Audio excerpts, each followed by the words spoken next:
네, 지금부터 공주대학교 이해준 명예교수님의 기조 강연이 있겠습니다. 예, 이해준 교수님께서는 목포대학교와 공주대학교에서 역사학을 가르치셨고 한국서원학회, 한국역사민속학회 회장, 충남발전연구원 충남역사문화연구소 소장, 공주대학교 백제문화연구원 원장을 역임하셨습니다. 평생 지역 고문서들에 대한 연구를 진행해 오신 고문서 연구의 권위자이십니다. 그럼 이해준 교수님을 뜨거운 박수로 맞아주시길 바랍니다.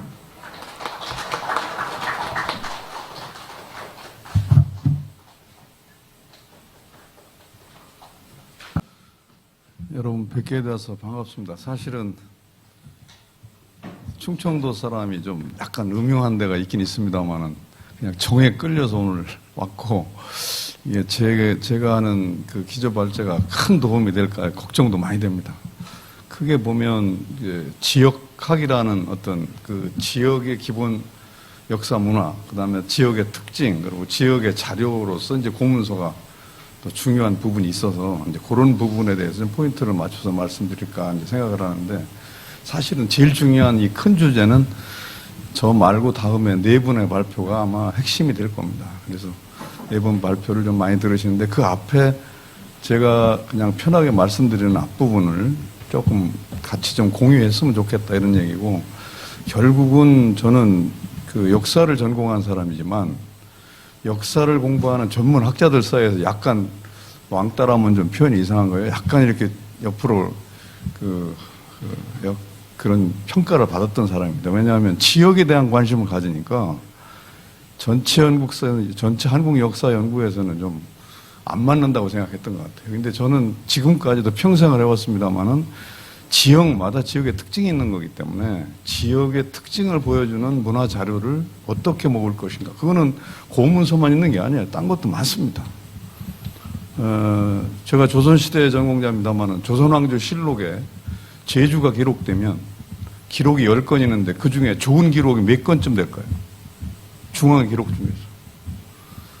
여기 제주도 분들이라 제주도 좋은 게 8가지, 9가지라고 했는데 절대 그렇지 않습니다. 제가 충청도를 해보니까 문제 있는 것으로 기록해요. 백성들이 뭐 사고 친 거라든지, 부모한테 잘못한 거라든지, 그 분수 현감에 엉터리 짓을 한 거라든지, 그런 게 기록되지 아주 좋은 건 기록되지 않습니다. 그래서 그 중앙 기록이 필요 없다는 게 아니라 그것을 보여주는 것들이 많이 있거든요. 유적으로 남아있기도 하고, 민속과 설화로 남아있기도 하고, 특히 이제 오늘 얘기하는 고문서 같은 경우는 사실은 역사 기록하고 다른 겁니다. 역사 기록은 주체가 있고 그 평가 기록이라면 고문서는 그냥 실행문서거든요. 고문서를 가짜로 만드는 건 있을 수가 없습니다. 그리고 그것이 바로 지역과 시기를 정확하게 짚어주는 거기 때문에 그게 바로 지역문서가 되는 거거든요. 그래서 고문서는 한 번 없어지면 영원히 없어집니다. 역사 기록은 지금 100종으로 남을 수도 있고 문집은 뭐 수백 권이 나올 수 있지만, 고문서는 고문서를 가졌던 할아버지가, 할머니가 이게 뭐냐 하고 태워버리면 끝나버리는 겁니다. 그래서 이제 오늘 발표하는 그런 내용들이 사실은 제주도의 고문서가 원래 100이 있었다면 그 중에 몇이나 수집됐는지, 과연 우리가 얼마나 노력을 해서 얼마나 더 해야 될지 이런 얘기까지를 포함하는 것이 돼야 된다 이런 생각을 합니다. 하여튼 저는 그냥 이 말씀만 드리고 PPT는 없어서 자료집을 좀 참조하시기를 바라는데, 좀 걱정은 됩니다만 하여튼 그래도 고문서와 관련해서 좀 말씀을 드리고, 앞으로 제주도에서 어떤 걸 했으면 좋겠는가 하는 것도 겸해서 조금 제가 속이 있는 대로 말씀을 드리고 싶고, 그 다음에 지역학이라는 것과 관련해서, 지역과 관련해서 생각되는 부분을 간략히 말씀드립니다. 제가 고문서 연구 현호가 지역학이라는 제목을 가지고 세 파트로 나눴는데, 하나는 지역사, 지역문화와 고문서라고 하는 게 1번입니다. 11페이지에.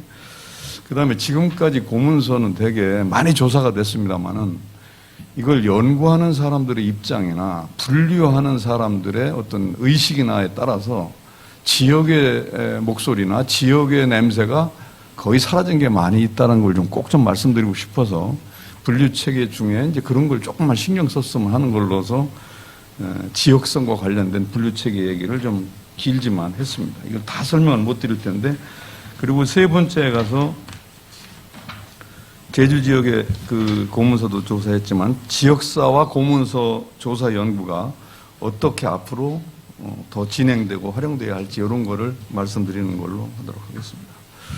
저는 지금 오늘 이 행사가 제주도 제주학연구소에서 하고 있습니다만은 제가 충남에서 지금 여기까지 불려왔는데 사실은 충남에서 충남 역사문화연구원이라는 걸 만든 사람입니다. 그러니까 아마 전국에 충남 역사문화연구원은 없을 겁니다. 발전연구원은 도마다 있지만 그리고 제가 공주대학에서 만든 게 공주학연구원이라는 게 있습니다. 학교 안에 지금 연구원을 우리 제주도에도 있지만 그거 만들어갖고 하는데 그 얘기를 드리는 이유가 연구자로서 학문 연구하는 것도 중요하지만 지역의 특성과 문화적 배경을 자료로 모아가지고 그걸 공유할 수 있는 그런 걸 하는 게 결국은 이런 지금 얘기하는 지역과 관련되는 게 아닌가 이런 생각을 합니다. 여러분한테 이 강의하면서 첫 부분에 그냥 이게 원 얘기를 하기 전에 툭 건드려 조금만 말씀드리는 건데, 지역에 대한 거를 학문으로 할 것이냐, 사랑으로 할 것이냐, 그런 얘기를 저는 툭 던지고 싶어요. 지역학 할 때 학문으로 할 것이냐, 사랑으로 할 거냐, 지역에 대한 애정으로 할 것이냐, 지역 학문으로 할 거냐, 헷갈릴 겁니다. 제 앞에서 지역 애로 해야 돼 라고 할 분 많지 않은 것 같습니다. 학자들은. 근데 저는 지역에 대한 사랑이 있어야 됩니다. 그 다음에 전문적으로 분류해서 할 것인가, 종합적으로 할 것인가. 지역학은 종합적으로 해야 돼요. 근데 전부 갈라집니다. 나는 설화 전문가야. 나는 고문서 전문가야. 나는 역사 전문가야. 나는 민속 전문가야. 자기 분야만 해요. 지역학은 그렇지 않습니다. 그게 사실은 같은 제주지만 정의 지역하고 대정 지역이 다르듯이 마을마다도 다르고 다른 거거든요. 그런 걸 같이 해줘야 됩니다. 근데 우리는 평가 기준을 중앙 어떤 거를 봐가지고 보기 때문에 지역 문화가, 지역학이라는 게 사장될 가능성이 많이 있거든요. 그래서 지역의 특성을 살리고 지역이 주체가 되는 그런 게 돼야 된다는 것이고. 그 다음에 연구로 할 것이냐.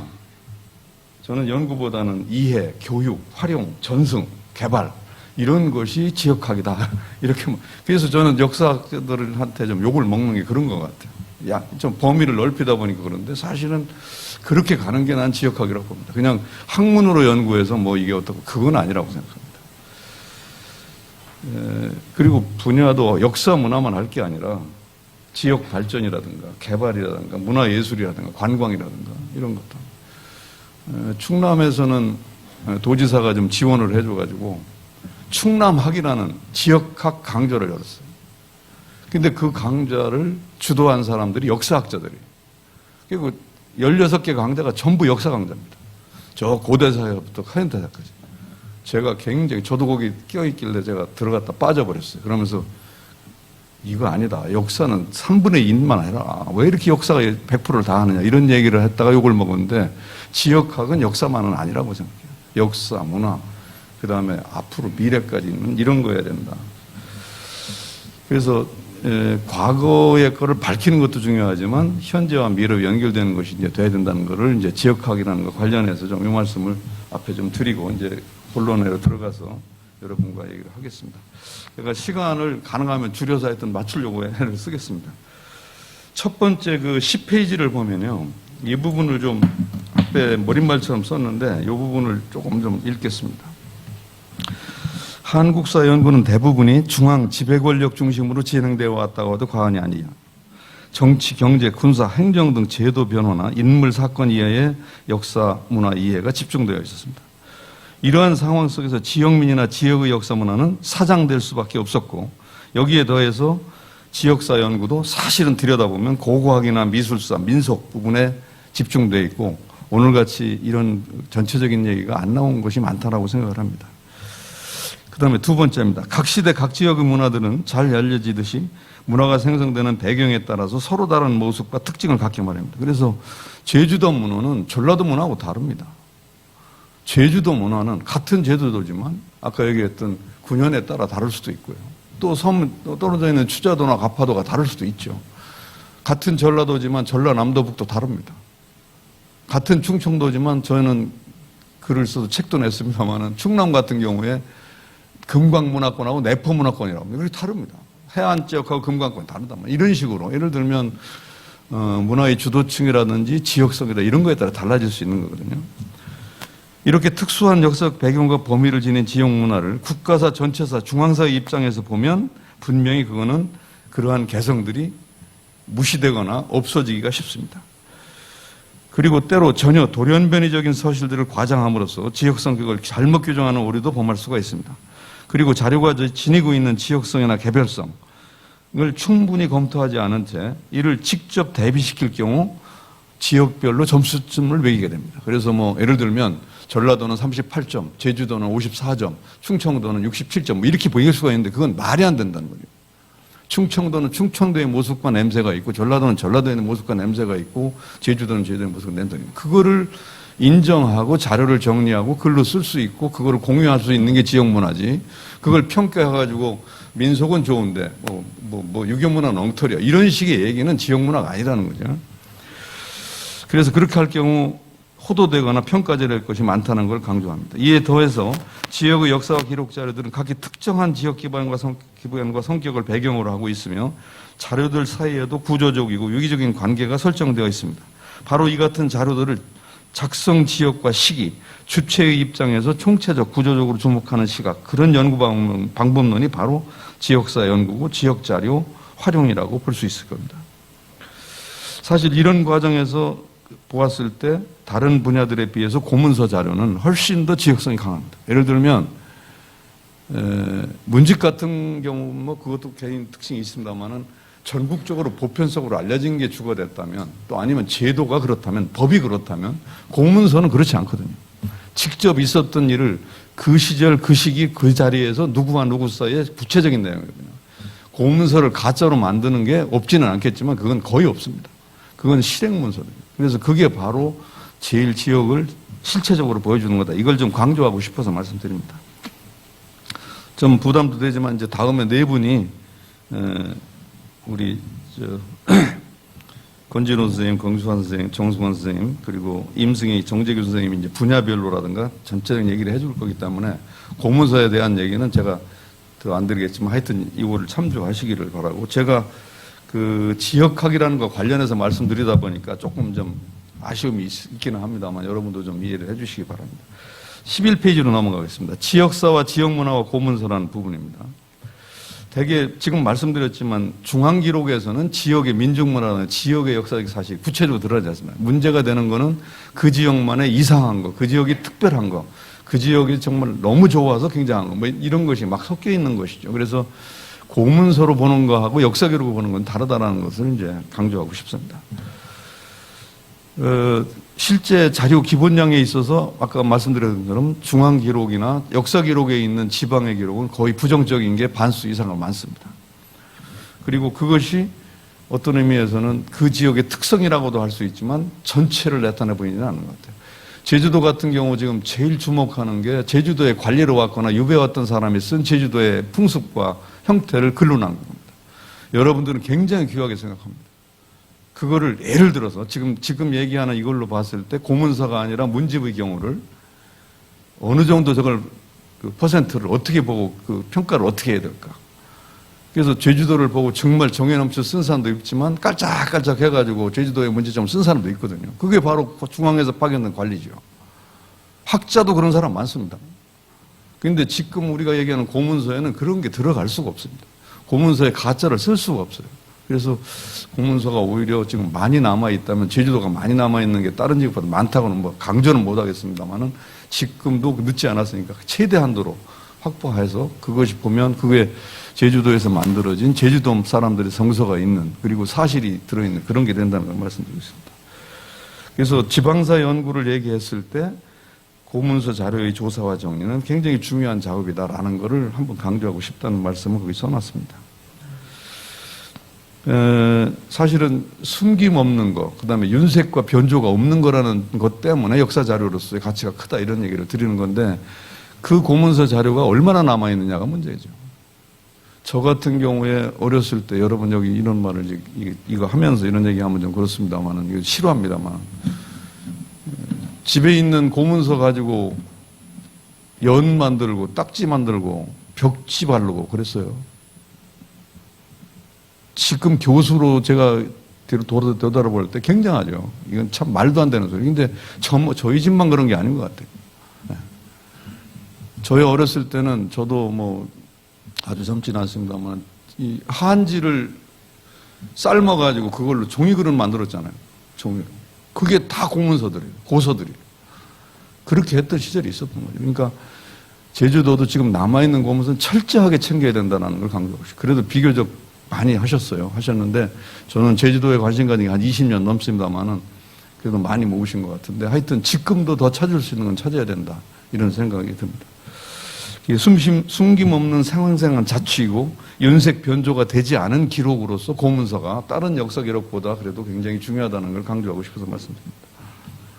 그리고 한마디만 더 말씀드리면 자료 뒤에 정리를 하다 보면 이름 있는 집안에 그 집안의 위세를 나타내기 위해서 남겨진 문서도 물론 중요하지만 생활 문서가 제주도에는 진짜 필요한 것 같아요. 그거보다는 마을 문서라든지 진짜 생생한 문서들 이런 게 저는 섬 조사를 전라도에 있을 때 많이 그 도서문화연구소 제가 소장하고 만들기도 했는데 섬 지역 가면 거의 생활 문서예요. 염전이라든가 어선이라든가 다. 근데 그거는 내륙에서 보는 선비들의 문서하고는 전혀 다릅니다. 그래서 그런 게 오히려 제주도 많을 가능성이 많아서 이제 그런 말씀을 드리고 싶습니다. 하여튼 이 고문서 자료는 발급자와 수급자 사이에 특정한 목적과 특정한 수수 관계가 명백하게 기록되어 있는 것이고 작성 주체와 작성 목적 과정을 분명히 하고 있다. 그리고 실생활에 거짓 없는 자취라는 점에서 역사 기록으로서는 굉장히 중요한 것이고 그것이 바로 오늘 같은 세미나를 하면서 다시 한번 보게 되는 것이다. 이런 얘기입니다. 하여튼 지금 현재 모이신 자료도 굉장히 많습니다만은 다음에 이제 이어서 제가 말씀드리는 게 분류 체계와 지역성인데 이것이 정답은 아닐 거예요. 근데 이런 식으로 보면 더 많은 자료가 제주도의 그 역사 문화와 관련해서 모아질 수 있다라는 걸 좀 강조하기 위해서 좀 약간 이게 맞는 건 아닌 것 같은데 그래도 이 자리에는 못 할 것 같아서 말씀을 드리려고 넣어놨습니다. 분류를 할 때 지역성이 어떻게 나타나는가라는 거를 한번 보여드리고 싶어서 꼭 이렇게 하자는 건 아닙니다. 그런 시각에서 보면 지역성이 보인다라는 걸 강조하기 위해서 해놓은 겁니다. 이거 자세히는 뭐 다 간략하게 좀 줄여 말씀드리고 하겠습니다. 12페이지입니다. 흔히 고문서는 유형별, 작성 주체별, 대상 범위별, 내용과 성격별로 가르는 게 맞습니다. 그래서 그 12페이지 하단에 보면 호정문서, 과거 교육문서, 관리 임명문서, 명령 보고문서, 청원 민원문서, 거래 매매문서, 성청 이게 제일 많이 중앙에서 하는 고문서 연구의 틀입니다. 그리고 자료집을 만들어도 이렇게 만드는 게 많더라고요. 뭐 100%는 아니지만 이렇게 만들더라고요. 근데 이렇게 하다 보니까 성격은 나오는데 지역성은 죽는다. 그 얘기를 제가 강조하려고 말씀드립니다. 이게 예를 들면 제주 지역에서 이런 조사를 했을 경우에 되는데 그게 딴 조사를 한 거 보면 지역이 다 섞여 있기도 하고 지역성이 드러나지 않는 게 많단 말이에요. 그래서 이런 게 조금 아쉽다라는 걸 제가 말씀드려요. 그래서 요런 것이 일반론이긴 한데 이것 말고 우리가 생각할 수 있는 것들을 좀 보도록 그렇게 하려고 지금 이걸 만듭니다. 그 다음에 문중문서나 향교 서원문서나 마을문서가 있습니다. 지금 이거 말고 이건 지금 국가적인 문서예요. 그러니까 관문서 중심으로 할 때 이렇게 나눌 수가 있는데 지방문서 중에는 제가 조사해 본 결론은 마을문서가 제일 중요하고요. 그 다음에 문중문서가 사실은 그 집안을 위한 것만이 아니라 잘 나가는 문 중에 문서가 다양하게 많더라고요. 그리고 그것이 지역문서가 많더라고요. 그래서 집안문서하고 그 다음에 향교 서원 같은 유교적이면서도 조선시대를 상징하는 지역의 대표적인 기관에 있었던 문서. 그 문서는 잘난 척하는 유림들의 문서이기도 하지만 향교와 서원을 운영하기 위해서 지역과 관련된 이런 자료들이 있으니까 이제 그런 거를 거기다 좀 써놨으면 참고하시기 바랍니다. 12페이지에서 13페이지에 그런 걸 좀 써놨습니다. 그리고 이제 그 다음에 하나만 더 말씀드려요. 그리고 또 약간 다른 시각을 가지고 바라보면 이런 공문서는 국가나 행정기관에서 발행하는 공문서 같은 공문서에 국한된다고 보여집니다. 그러나 지역문화와 관련해서 보면 보다 넓은 의미의 옛 문서들이 있다고 생각합니다. 그래서 그걸 저는 생활문화와 공문서라는 표현을 썼어요. 사실은 이제 뒤에 분류해서 말씀드리겠습니다만 생활문화와 공문서하고 행정기관, 국가에서 내린 공문서하고 하면 기분이 다를 거예요. 그런데 저는 지방문서는, 지역문서는 생활문서가 훨씬 더 많습니다. 그래서 그걸 좀 강조하고 싶고요. 그래서 이거는 바로 어떤 경우에는 발급자가 수급자가 정확하지는 않은데 마을 문서 같은 경우 발급자, 수급자가 아니에요. 마을의 공동체 문화 자료거든요. 동계, 촌계, 뭐 이런 것들 있잖아요. 그리고 실제로 무슨 내륙 같은 상역계 같은 것도 있고 뭐 다 있거든요. 그럼 그런 것이 그대로 그 지역의 특색을 반영하고 마을의 구조와 성격을 반영하는 것들이니까 이런 게 있는 거고요. 그래서 이 지역사나 지역문화 연구 자료로 활용되고 주목할 필요가 있는 문서들이 바로 이런 것들이다라는 것을 이제 강조하고 싶습니다. 사문서, 지역문서, 생활문서 이런 것이 있다는 거죠. 그 다음에 지방 고문서 분류체계 사례를 제가 몇 가지로 들었는데 이건 그냥 참고를 하십시오. 13페이지부터 20페이지까지 쭉 있는데 대개 이제 공문서, 관문서, 행정문서라는 거하고 거기다 플러스 알파로 지역 관련 공문서를 집어넣은 분류체계입니다. 13페이지 끝에 제일 첫 번째가 이 국사편찬위원회에서 조선시기 사회사 연구법이라고 하는 걸로 만든 그 분류 체계입니다. 이게 1990년이니까 옛날 건데 이게 사실은 처음 나온 아마 분류법입니다. 14페이지를 봐보십시오. 이게 전체를 설명 못 드린다. 눈으로 보시면 되는데 이거를 네 가지로 나눴어요. 하나는 국가의 지방 통치 자료, 두 번째는 사족의 조직과 대민 지배 자료, 세 번째는 민간의 조직과 생활 자료, 네 번째가 기타 자료. 감이 오십니까? 이런 게 어떤 하면 제주도나 전라도나 충청도나 지역 문화의 성격을 볼 수 있는 구조를 볼 수 있을 거예요. 이게 딱 맞는다는 게 아니라 이런 상태로 보면 고문서가 그냥 관문서 중심의 행정문서 중심으로 끝나지 않고 볼 수 있다 이렇게 생각합니다. 이제 그 구체적인 내용들은 참조를 하시기 바랍니다. 이상에서 보듯이 완전하지는 못하지만 이러한 내분류를 한 고문서 자료가 특정한 특성을 갖고 있고 상관관계를 가지고 있고 그것이 바로 지역문화의 모습을 볼 수 있는 거다라고 강조하고 싶습니다. 그런데 이제 각 문서들이 내용에 따라서 같은 유형의 고문서가 각기 다른 주체별로 분류된다든가 소장처별 고문서로 분리되는 혼돈을 가져올 수 있기 때문에 문제는 있기는 하길 것 같습니다. 두 번째입니다. 14페이지 끝입니다. 이건 생활문화와 옛문서라는 건데 국립민속박물관에서 만든 겁니다. 제가 이 책임지 필자였었는데 그걸 보시면 생업경제, 의식주, 평생의례, 신앙의례, 교육, 신분사회, 가족, 친족, 촌락, 개인생활, 기타. 이 얘기를 거꾸로 딱 붙여서 앞에다가 주어를 제주도 붙여보세요. 굉장히 특색이 있을 겁니다. 예. 이거는 사전을 만들어가지고 민속박물관에 전국에 뿌렸어요, 이걸. 이건 사전처럼 해서 지역별로 자료를 수집해라.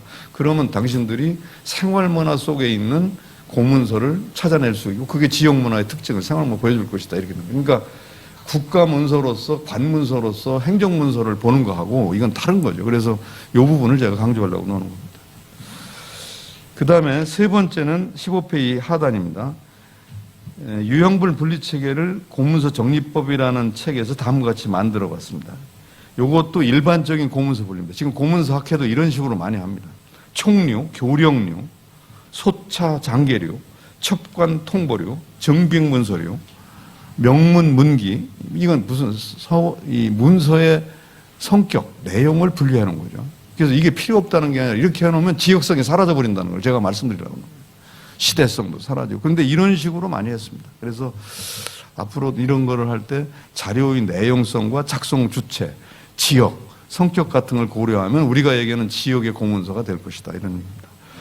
그 다음에 조선시대 생활사는 네 번째입니다. 이거는 고문서 학회, 지금도 고문서 학회 잘 운영되고 있지만 이건 굉장히 오래전이에요. 96년도에 그 조선시대 생활사라는 이거는 그 학회에서 만든 건데 고문서 연구 학회에서 일반적으로 중앙문서 중심으로 했기 때문에 관문서 중심으로 했기 때문에 보완하자라고 해서 낸 게 생활사였습니다. 이 조선시대 생활사 옛문서. 그러면 이건 바로 지역문서일 가능성이 굉장히 많은 거죠.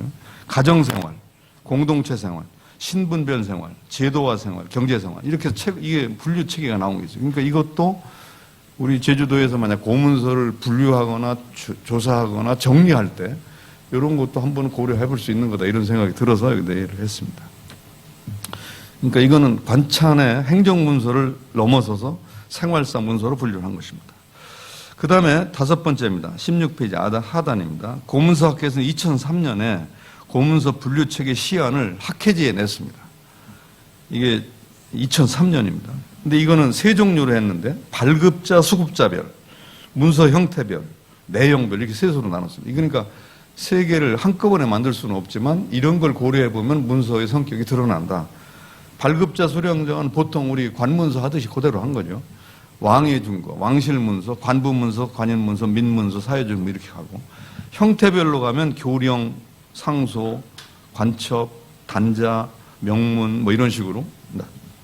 그 다음에 내용별로 가면 정치, 행정, 산업, 경제, 사회법제 이런 식으로 18페이지로 넘어갑니다. 이런 식으로 나눌 수가 있을 거란 말이에요. 그래서 이런 식으로 해서 분류할 수 있다. 그럼 제가 이거를 소개한 이유는 제주도에서 공문서를 하거나 앞으로 이제 공문서를 정리하실 때 지역성이 살아있구나, 지역의 어떤 특징이나 지역의 역사성이나 지역의 문화를 통화를 하려면 이런 거를 배려하면서 분류를 하거나 조사를 추가를 하거나 특화를 시키면 좋을 것 같다. 그런 것 때문에 제가 한번 여기 건드려 봅니다. 아마 다음 발표자 선생님들이 어떻게 다루실지 모르겠지만 저는 그래서 요거를 이렇게 한번 앞에다 이렇게 해놨습니다. 이게 도움이 되실려나 모르겠지만 하여튼 요걸 참조하시고 이제 마지막입니다.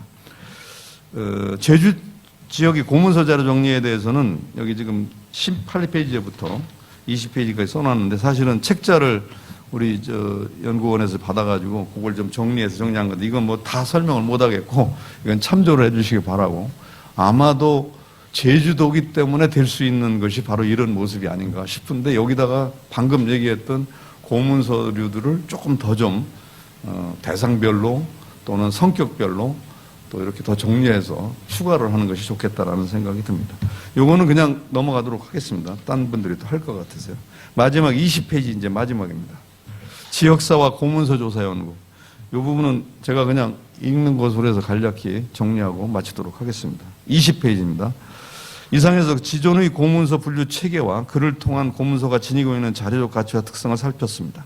그리고 지금까지 고문서 연구를 통해서 많은 지역의 문화와 역사적 자료들이 챙겨지고 성격들이 규명되었다고 저는 생각을 합니다. 그러나 발제자인 제가 보기에는 최근에 정착된 고문서 연구는 전문 연구는 이건 좀 악평이 될 수 있겠어요. 중앙중심적인 공문 형태가 많습니다. 그 유형에 집중된 모습이 강합니다. 지역 문화와 역사를 조사하고 연구하는 입장에서 보면 이러한 중앙중심적인 평가와 양식 형태 중심의 고문서 연구는 학자로서는 굉장히 좋지만 지역사를 보고 지역학을 하는 입장에서의 고문서 생각했을 때는 좀 아쉽다. 이걸 말씀드려서 이걸 좀 직언을 했습니다. 그리고 그 틀을 벗어나지 못하는 모습이 오래 지속되고 있다는 점에서 지역의 고문서 조사와 연구가 한계에 달하는 것이 아쉬움을 저는 갖고 있습니다. 최근의 연구 100편 중에서 중앙의 어떤 관부문서의 양식이라든가 이런 중심이 1%가 될 거예요. 저는 7, 80% 된다고 생각합니다. 그리고 아마 제주도의 어떤 문서, 전라도의 어떤 문서, 저 섬지방의 어떤 문서, 강원도의 어떤 문서 발표는 거의 보지 못했습니다. 근데 저는 그런 것이 오히려 오늘 같은 주제 발표 관련해서 굉장히 더 중요하다 이런 생각이 듭니다. 고문서 조사와 연구에서 가장 기본은 언제, 누가, 어떤 목적을 위해서 누구에게 준 문서인가가 먼저 살펴보는 것입니다.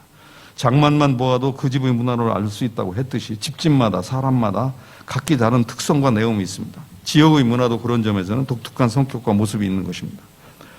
즉 고문서는 각 지역, 시기, 분야별로 그 시대를 살아왔던 사람들이 생활 속에서 주고받은 생활사의 여실한 기록일 뿐만 아니라 해당 지역의 사회상과 문화의 단면을 보여주는 1차 사료라는 점을 다시 한번 강조하고 또 이에 주목할 것을 기대합니다.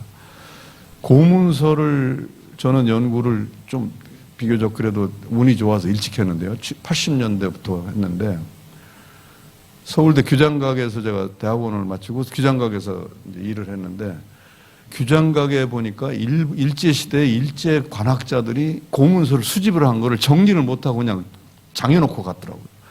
그걸 분류하는 목록을 만드는 작업을 하면서 제가 야, 이 고문서가 이런 것이구나라는 걸 처음 알았어요. 학교에서 고문서 가르쳐 본 적이 없었어요, 우리 때는. 그래서 저는 1세대라고 생각하는데 사실은 그 연구를 하면서 이게 진짜 역사 기록이구나. 역사서에서 볼 수 없는 기록이구나. 조선왕조실록이나 문집에 있는 거는 다 포장된 거라든가 특정 의식이 작용된 건데 고문서는 있는 그대로다. 이 자료를 정리하는 게 좋겠다. 그래가지고 학회도 만들고 그때 연구자들이 고문서를 집중 연구해가지고 포장도 하고 했었습니다. 그때 제주도 문서도 처음 나왔을 때 이따 사회 본다는 김동정 교수 같은 경우도 저한테는 후배지만 학회에 끌어들여가 제주도 문서 같이 연구하자 이렇게 한 게 그때거든요. 그래서 너무 우리가 지금 중앙문서 중심으로 해서 그런데 이 지방의 이 문서들이 우리 지역의 모습을 하고 1차 사료서의 보강점을 굉장히 갖고 있는 것을 강조하고 싶습니다.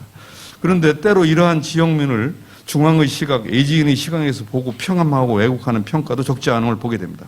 바로 이를 극복하려면 지역의 특성을 발굴하는 노력이 바로 필요하고 그것이 바로 지역사 연구라고 생각하고 그 과정 중에 우리가 얘기하는 지역 자료를 수집 정리하는 것이 필요하다는 말씀을 드리고 싶습니다. 그걸 통해서 지역의 특성을 규명하고 종합적으로 설명하는 노력이 다뤄질 수 있을 것 같습니다. 그 내용 중에 고문서가 매우 중요한 역할이 될 수 있다라는 생각을 이제 저는 하는 거예요. 물론 분야별 연구자들 여기 많이 오셨을 텐데 민속으로도 할 수 있고 전설로도 할 수 있고 지명으로도 할 수 있고 딴 거 다 있죠. 그러나 고문서로 할 수 있는 부분도 꽤 있다라는 걸 저는 강조하는 겁니다.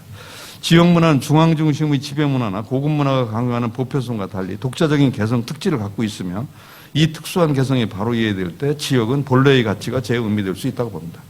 각 시대 각 지역의 문화는 그 문화가 생겨난 배경에 따라 서로 다른 모습을 지닙니다.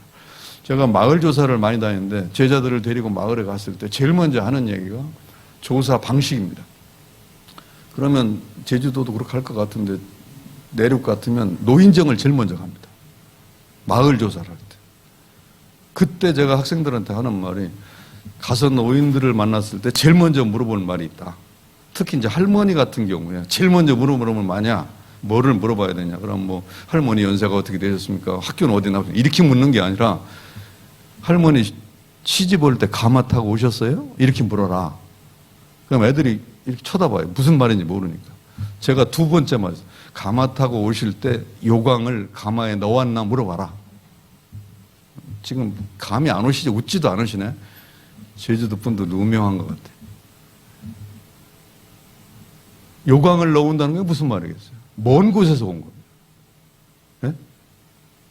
그러니까 50리 바깥에서 올 때 요강을 넣은단 말이에요. 10리 바깥에서 올 때는 그냥 오죠. 근데 딱 물어갖고 가마에 요강 넣은 할머니가 누구셔요? 이렇게 물으면 5명이 앉았다 가만히 있다 한 분이 나지 딴 사람은 없지 그렇게 한다. 그러면 제가 하는 말이 교수가 하는 잘난 척하고 하는 그 할머니를 집중 공략해라. 제일 먼저 질문이 뭐냐? 시집하고 제일 마음에 안 들었던 거 얘기해라. 친정 문화하고요 시댁 문화가 50리 떨어져서 완전히 다릅니다. 김치 담글 때 뭐를 넣느냐 뭐를 더 넣느냐 다릅니다. 이게 민속입니다. 이게 지역성입니다.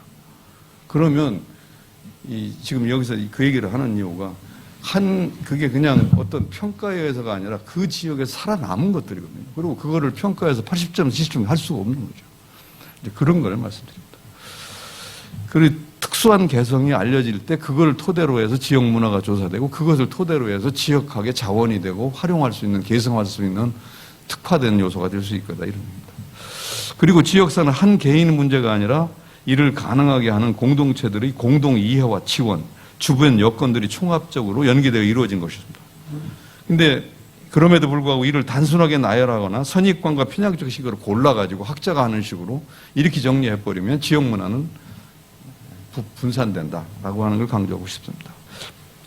따라서 왜 그런 특성이 생기게 되었는가, 또 다른 점은 무엇이며 어떻게 다른가를 명확히 설명하다 보면 정의가 하게 되고 그것이 바로 지역 문화의 근본이 될 것이다. 이런 거를 좀 감도하면 좋겠고, 사실은 고문서를 얘기하면서 이런 얘기를 하는 건 고문서 속에 있는 것들이 그런 것들을 보여줄 가능성이 굉장히 많습니다. 저는 전라남도에서 그 섬에서 완도라는 섬에서 고문서를 조사했는데 사발통문이라는 거 기억나실 거예요. 동학군들.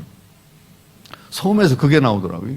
그걸 문서를 해석해 보니까 동네에서 젊은 놈이 하나 사고를 쳤는데 성격이 아주 급해가지고 무슨 사고를 칠 것 같으니까 거기다 이놈을 벌주자라는 이 공문서를 만들면서 그걸 주장한 사람을 설명하기가 싫어서, 아니 동조한 사람 하기 싫어서 그렇게 했다고 그러더라고요. 근데 야, 이 사발통문을 내가 배울 때는 동학농민군 것만 봤는데 이 섬에서 나온다는 게 얼마나 특이했겠어요. 그래서 제가 민속문화와 생활이라고 해서 하는 민속박물관에서 나온 책을 할 때 그 책의 표지에다 그 사진을 실었죠.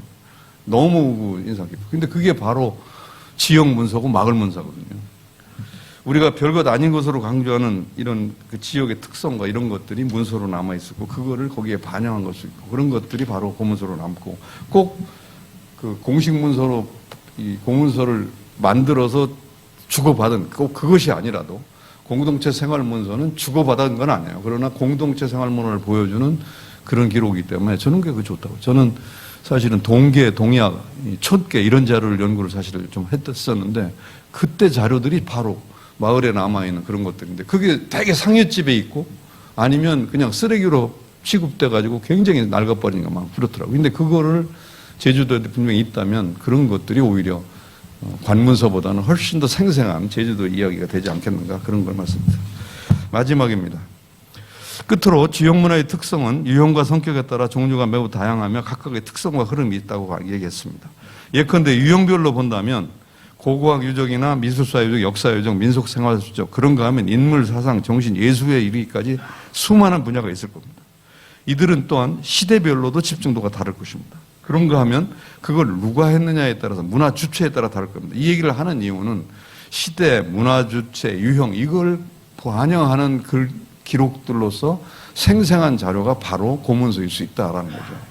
물론 국가 기록에도 나오기는 합니다만은 그 기록에서 제주도를 찾으면 전라도를 찾으면 충청도를 찾으면 생각보다 굉장히 적고 보편적인 글이 아니라 문제가 있는 부분만 나올 수가 있다는 것 때문에 고문서는 오히려 그런 게 나오면 철저한 것이 되겠죠. 이들 다양한 문화 유적들은 유적들마다 성격, 시대들 요점 핵심이 있고 바로 이들 서로 다른 지역의 문화를 고문서로 상징되는 지역만의 기록자로 뒷받침할 수 있다고 봅니다.